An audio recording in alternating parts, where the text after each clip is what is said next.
নতুন বছরের নতুন দিনে আমার এই সুরমা সুন্দরী ৬টা বাচ্চা ফুটাইছে। এজন্য ওদেরকে আমি ব্যতিক্রমভাবে স্বাগতম জানালাম। এই শীতের মধ্যে ওরা কিভাবে টিকবে আমি জানি না।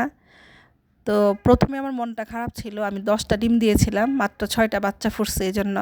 পরে আবার মনটা ভালো হয়ে গেল যখন ভাবলাম যে 2026 সালের প্রথম দিনে বাচ্চাগুলো ফুটছে, এ কথা ভেবেই মনটা ভালো হয়ে গেল।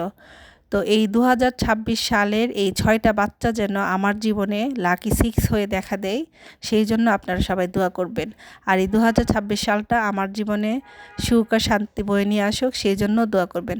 আর যারা আমার ভিডিও দেখতেছেন আমি তাদের সবার জন্য দোয়া করি এই 2026 সালে আপনাদের সবার মনের আশা যেন আল্লাহ পূরণ করে। তো এই বাচ্চাগুলা দেখুন মাশাআল্লাহ অনেক সুন্দর হয়েছে এবং চকচকে মনে হইতেছে, খুব সুন্দর ফুটফুটে বাচ্চাগুলো হয়েছে। সবাই আমার এই বাচ্চাগুলোর জন্য দোয়া করবেন।